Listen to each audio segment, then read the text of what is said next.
evening, everyone, and welcome to Kreativ Klub session hosted by the Zimbabwe German Society.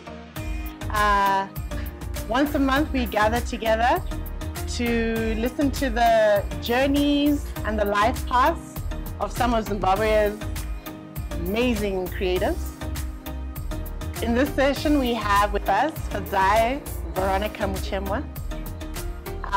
She, like everyone else we have on this show, has a very impressive bio. So I have to consult my phone. Okay. She's a researcher, a writer, and a curator. Currently, her role is Curator of Contemporary Art at the National Gallery of Zimbabwe. By the way, she's the first Black female to be the curator at the National Gallery of Zimbabwe in 2022.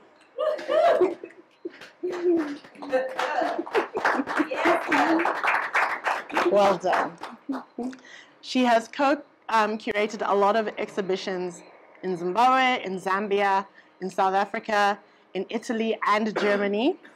And she just, guys, she knows what she's doing. So for those of you sitting on a pile of money, needing to create amazing investment pieces or even just personal art galleries, she's definitely the person to consult. Welcome, Fadzai. Thank you. Bye.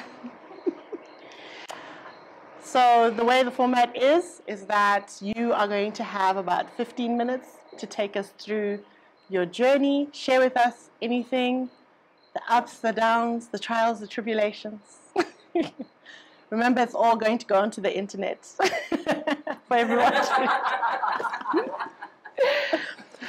But over to you.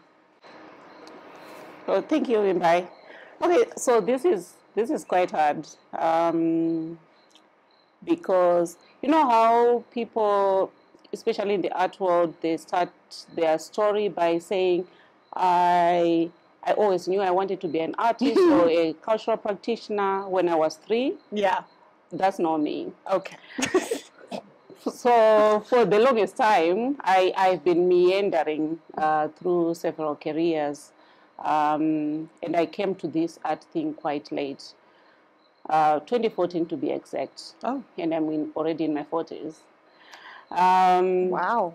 She looks good, ladies and gentlemen. I did not know that. Yeah. Well, I started off as a data capture clerk for an ad agency. Mm-hmm.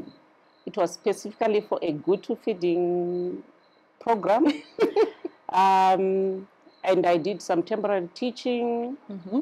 Then I did some actual teaching from around 2 age. Okay, if I say the age, it will really betray what my age is. So just be like from the periods. Yeah, for a while I taught in Chivi. Mm-hmm. Previously I taught at Victoria High. Yeah. Then I moved to Daramombe in Buera. Mm-hmm. Then I did a stint, a very painful one, as a housewife. It was 2 years. Mm-hmm. Then I went back to teaching. I was at Spaces College, mm-hmm. You know, Spaces College in town with the rowdy kids. Yes. Yes. Then I left to be the PA to the deputy director. Okay. At the National Gallery. So that was in 2014. The moment I got there, I knew I did not want the position that I got. And yet, destiny was clear. Yeah. And I was very clear that eventually I wanted the bigger office, the one downstairs, the executive director's office. Mm-hmm. So I've literally been working towards that. So in 2016, I became an assistant curator from a PA. Okay. And then in 2018, I became the curator for education. I then left the National Gallery in 2020 to go pursue my master's, which I'm still to finish, by the way. What's your master's in? Art history. Lovely. Then I came back in well, in January, I'm now the deputy director. We haven't got the office yet. Oh, we are going there. Don't worry. Work in progress. Yes, absolutely. It is work in progress. Yeah.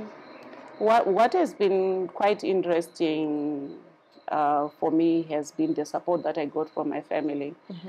I think my family supports being whimsical. If you decide you want to be something, as long as you're committed, the support is really amazing. That's amazing. So whilst I was changing careers, doing this and that, I've had the greatest support from my sisters. Even when I was like teaching, they would babysit.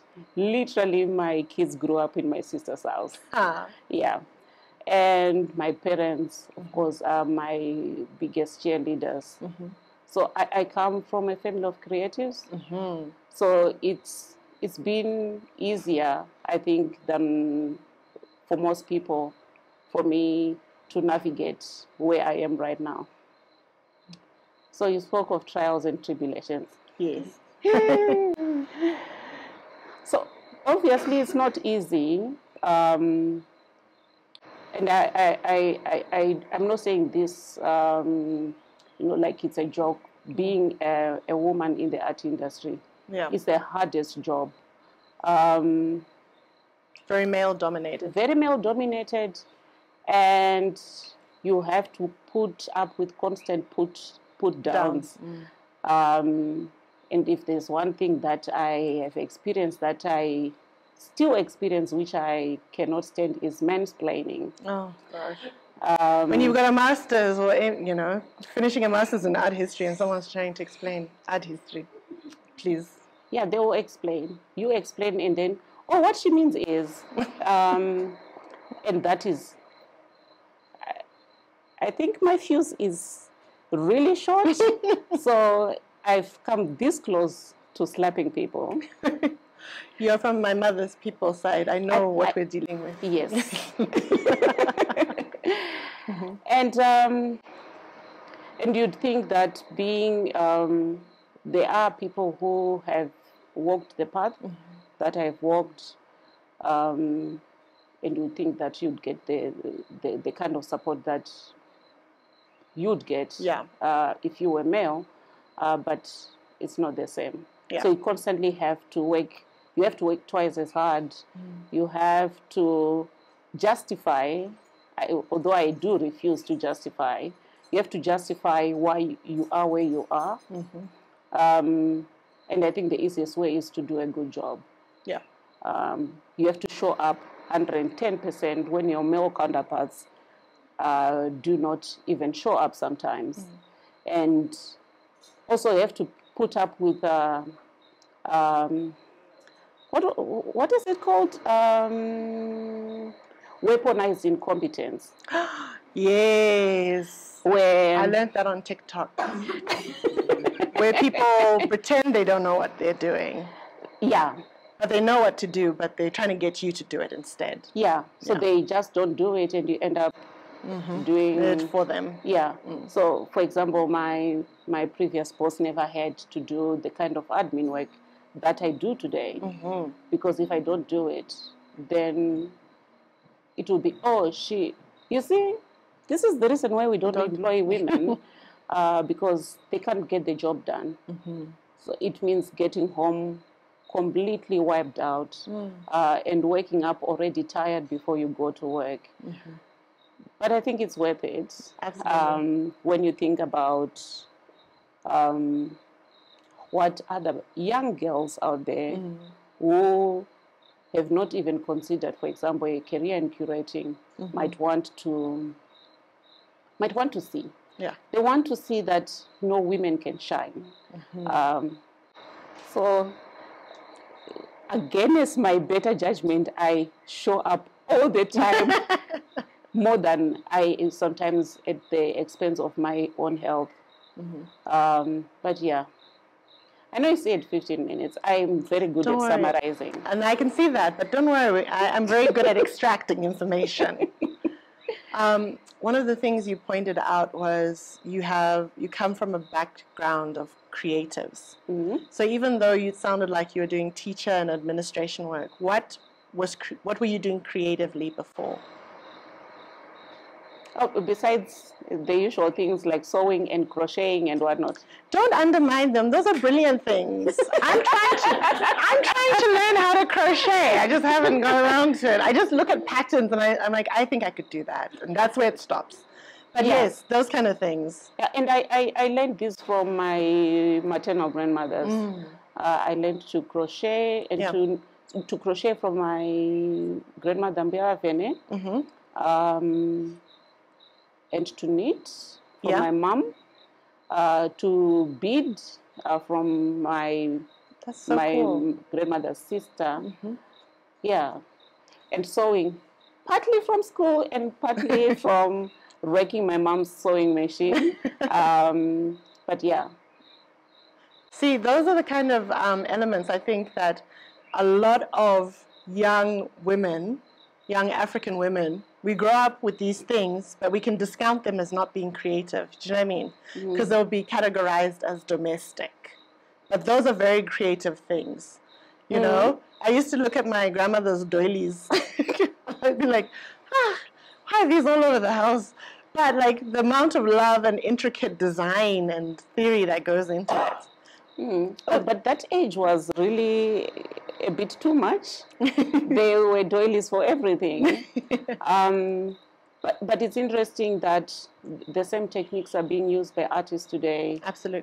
To make really amazing artworks. So it's still a doily, but transformed. Yeah. And then the jump from PA to curator. What exactly happened? Because you're great at summarizing, like you said, but we could tell that there was something there.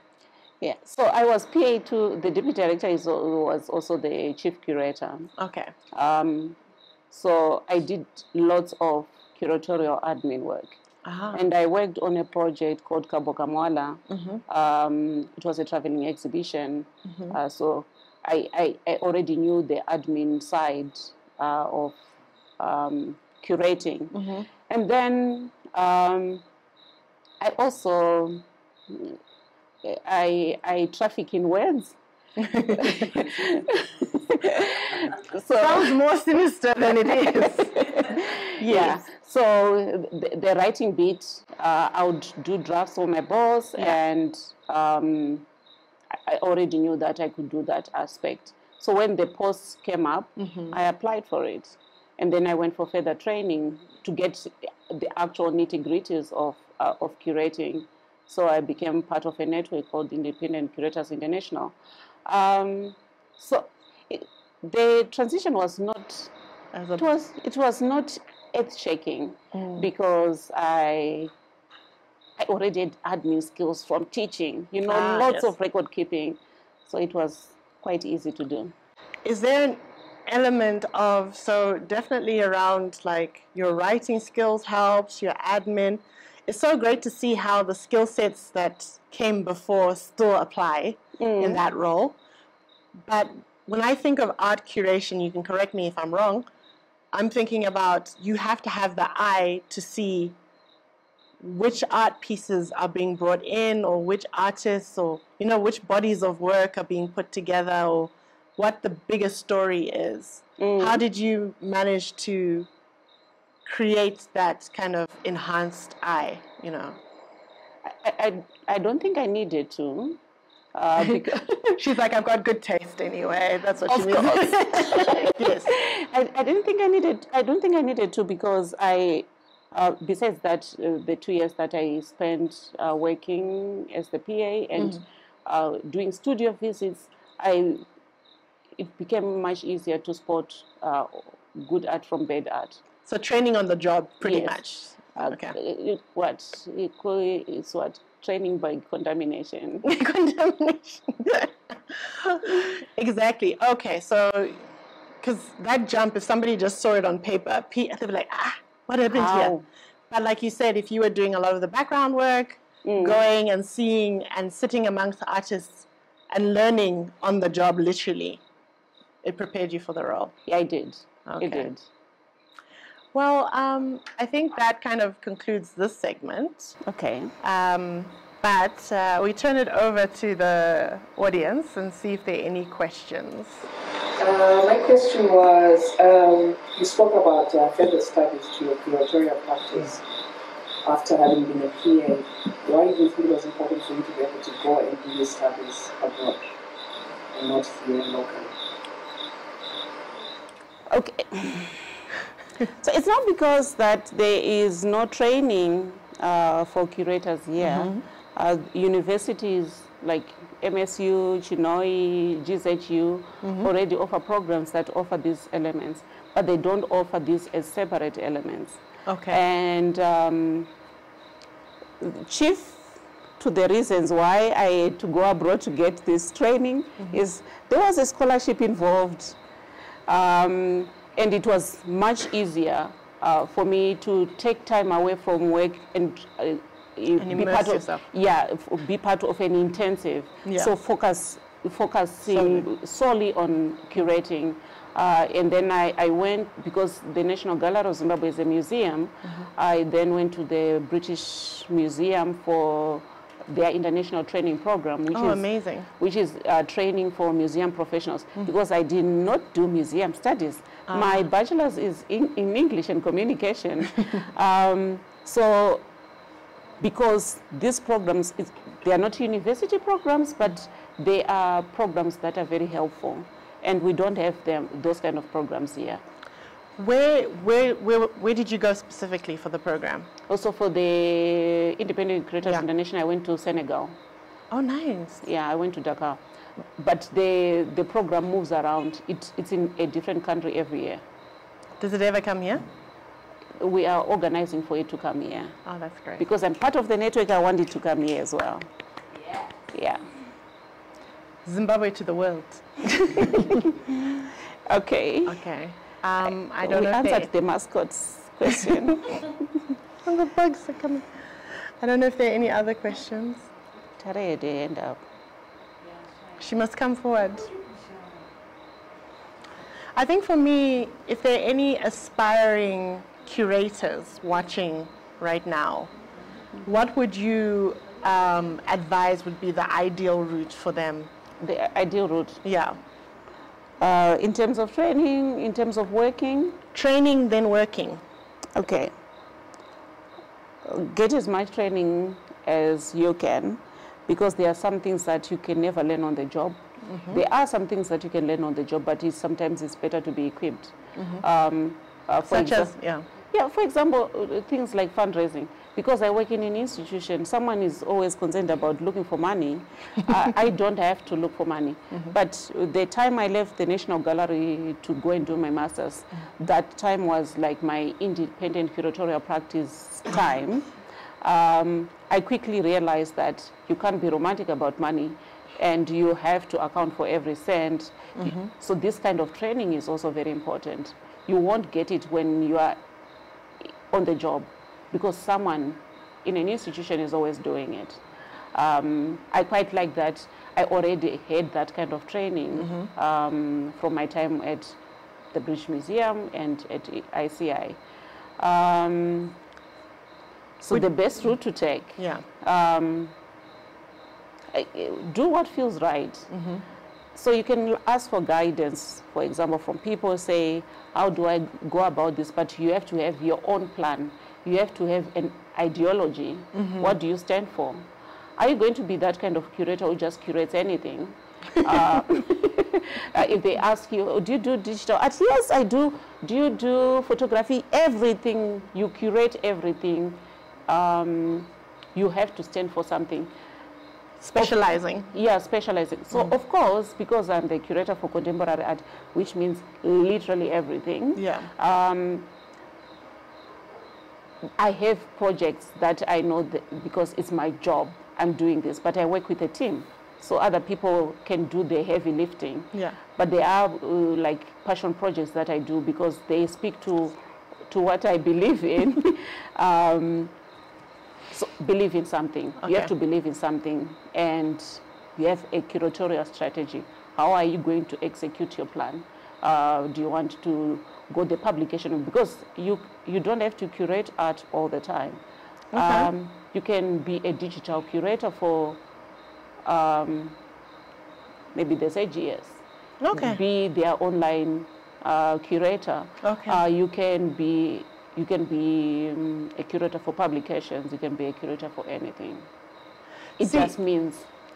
This is what we're learning today, because when I sit back and think about a curator, right?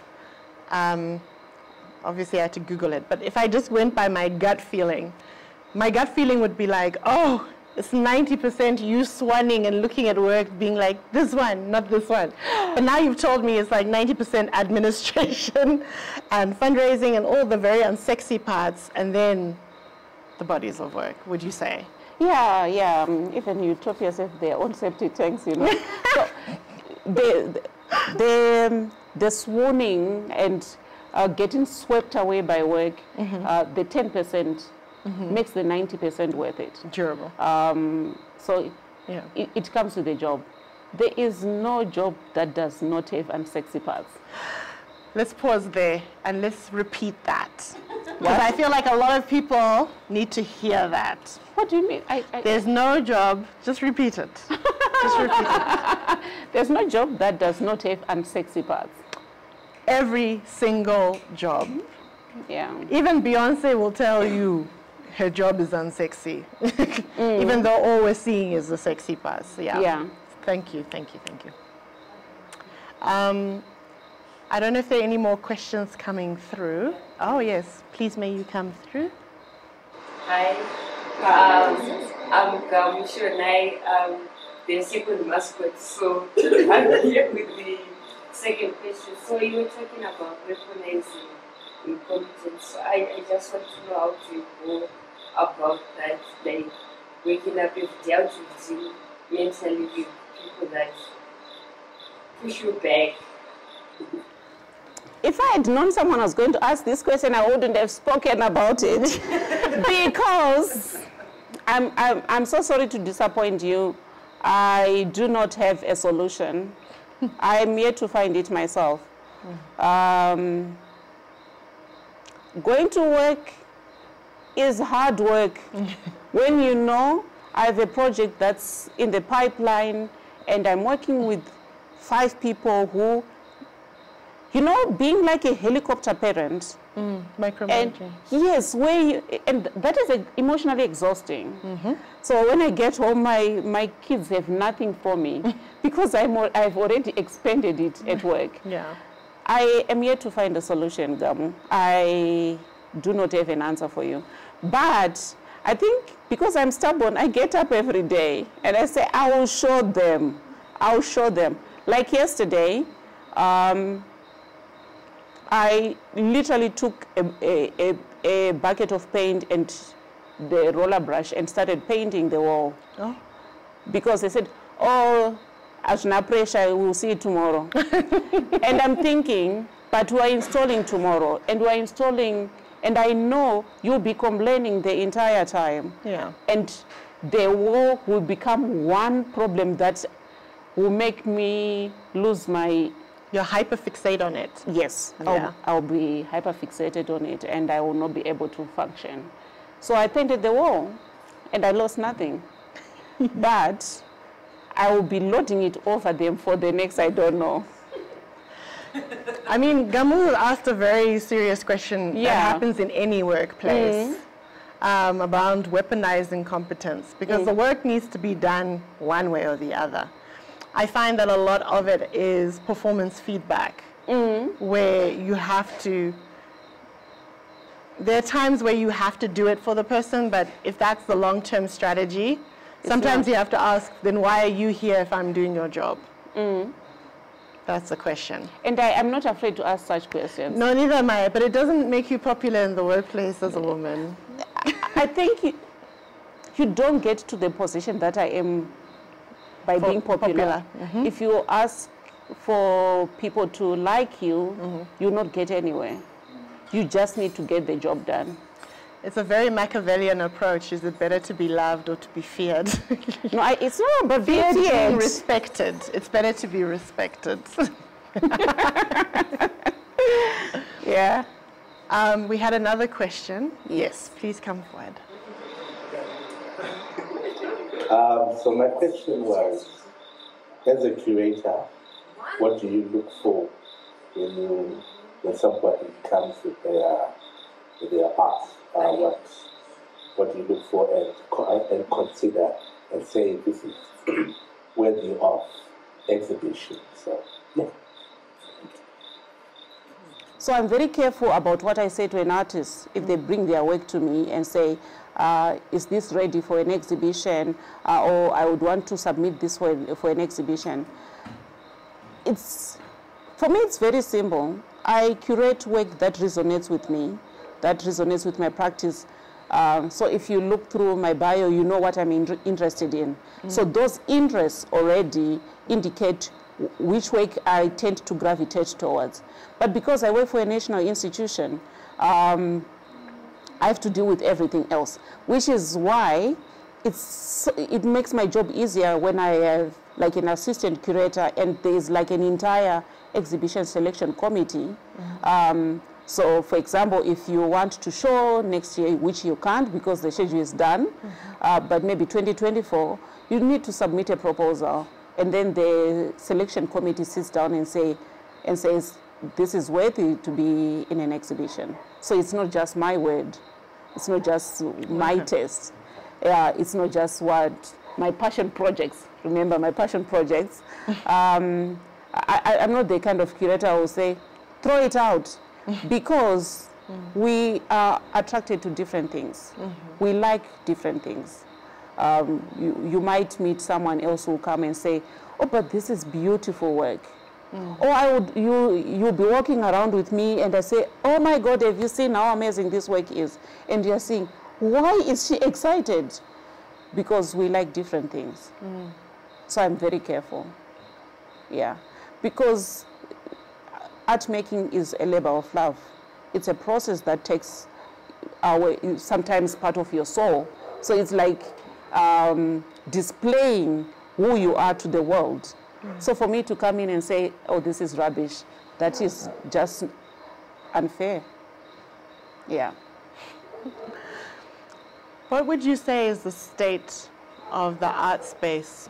This is a very broad question. That is very broad and very, very problematic, but go on. I think she thinks she's being set up. No, I feel like what is the, you know, like how people would be like, oh, Africa's rising or whatever. What is the state currently, here we are in November 2022, of the Zimbabwe art space? I've just seen a lot of art coming up. I've seen a lot of our local designers, artists and designers and anyone showcasing around the world. I see a lot of playing around digital art as well. Are there any trends you're noticing within the Zimbabwe art space? Is there something you would like to see more of? Is there something you'd like to see less of? Yeah. That is a trap, especially that last part. But yeah.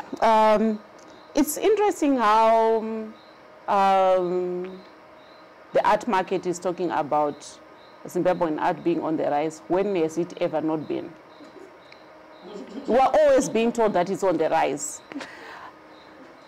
That's true. Right? And constantly being asked to validate, like, oh, we're doing this and whatnot.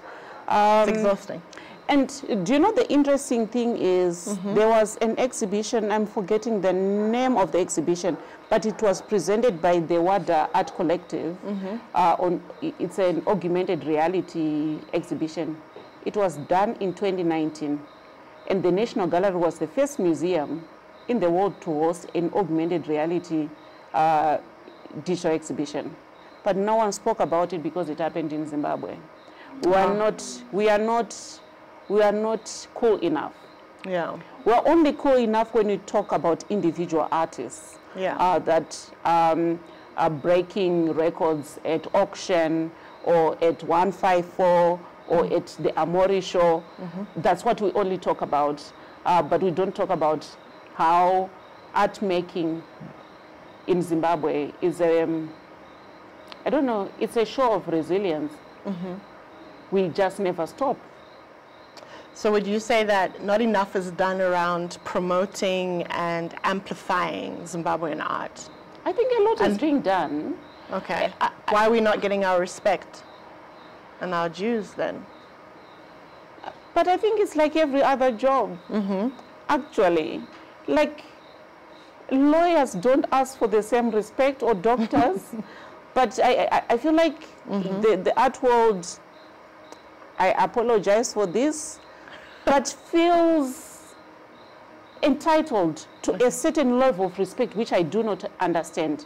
Because people turning up for your show, that's a lot of respect. And people do not seem to value that. Yeah. And then because, so this afternoon someone spoke about, I can't remember his name, it was on a panel, and they spoke about who you make your art for. Are you making it for the local community? Are you making it for your friends? Who are you making it for? Or are you pandering or something? Yeah, but there are artists whose work is not for this market. It's not for Zimbabwe. So they get upset when Zimbabweans don't buy their art. In this day and age, like today, the 24th of November, who would buy a $10,000 art piece? When exactly in Zimbabwe, when you have to think about bread and butter issues, who has that much disposable income? So already the artists price themselves out of the market. Because if you say, and I'm not saying that people should bring down their prices, don't get me wrong. But don't be surprised. Don't be surprised when locals do not buy their work, because even if we're talking about the 3%, or is it the 1%, who have enough disposable income, can they continuously buy the artwork from the same artist? They can buy one art piece or two, but then you won't be able to make the same sales. As a budding art collector myself, it's very interesting to also pinpoint the varied arts, prices. And I'm glad that you said there are artists who make art for locals and artists who make for a different market. Because when you are just there looking to start out, like some of us who are newbies, you're just kind of like, am I just poor because who's spending 15,000 and what's making it 15,000 as well, In the same breath, you're also looking at some real great gems within the local artists where you're like, I actually think you're underpricing yourself because this is a lot more. But if we are going to build and create a local base where more Zimbabweans appreciate and collect the art, we have to kind of meet each other halfway, Yeah, so pricing of artwork is also quite a complex thing. For those whose work is priced already in that range. It's taken years. It's also based on sales. It's also based on their presence in other collections. So they really should should be selling their work for that price. Okay. But they shouldn't then expect us to buy it. Because that's a fair comment. That's a fair comment. It's like the artist's work deserves to be that price, but if it's not attainable in local markets or in specific markets, don't be surprised when no one's buying from there. Yes. Okay. Which is a pity. Hi, I'm Tadamiletswa. You mentioned earlier that your practice is about care. What exactly does that mean? Can you tell us a bit more about it? I really shouldn't have said that again.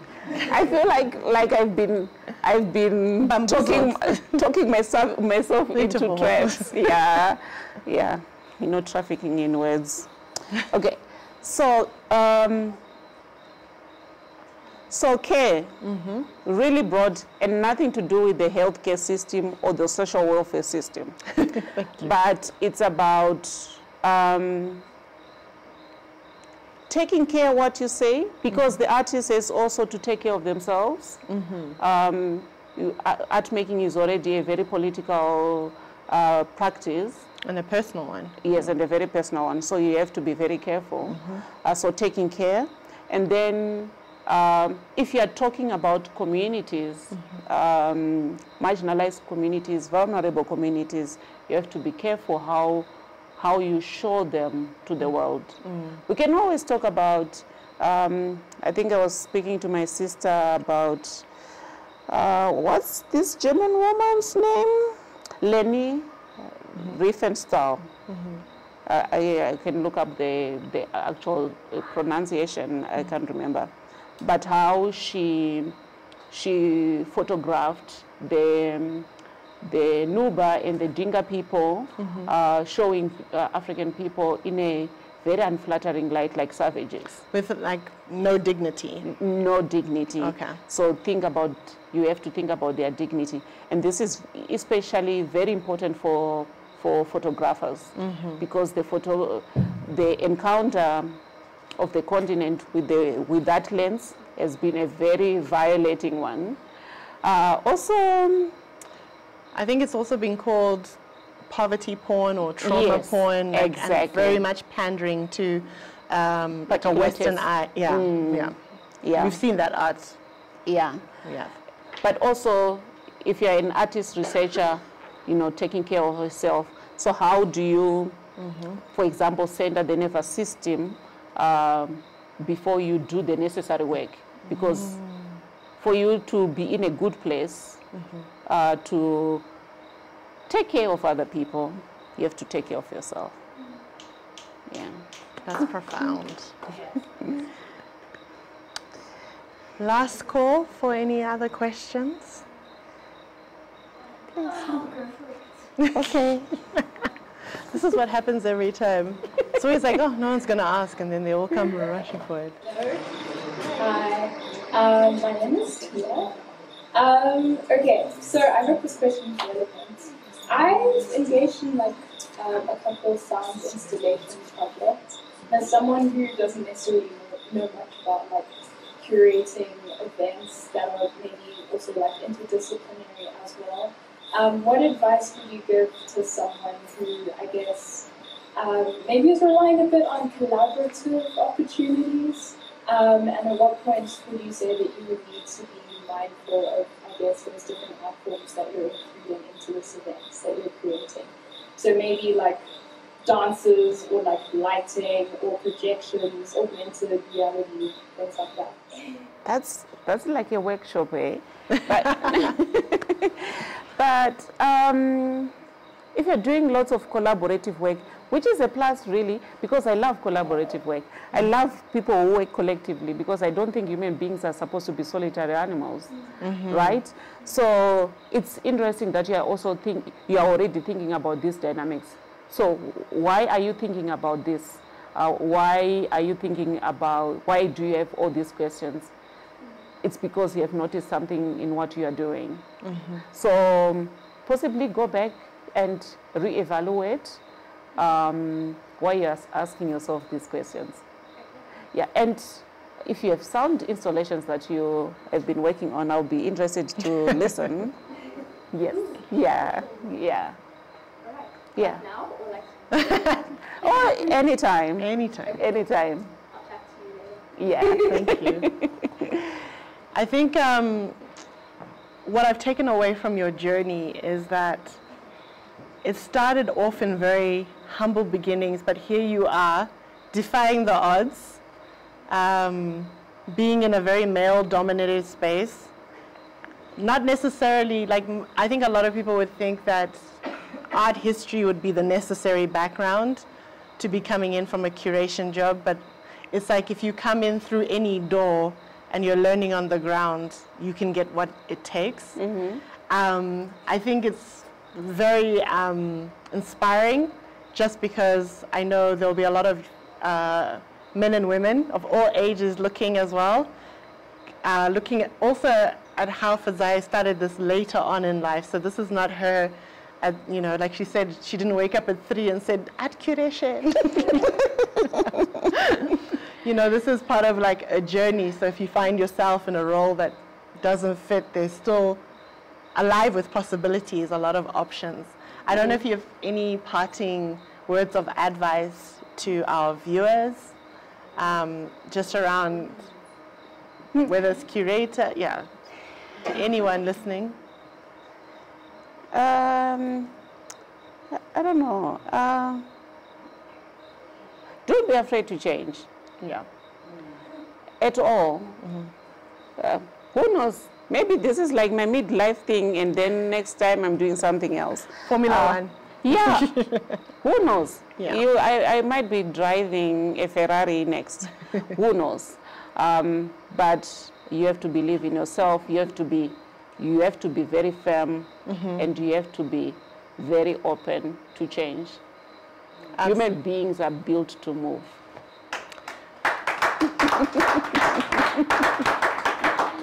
Well, that's it, folks. You heard. We are here to evolve, to change, to try a lot of options. And thank you for joining us again at the Kreativ Klub. We will see you at the next session. Oh my God, thank you.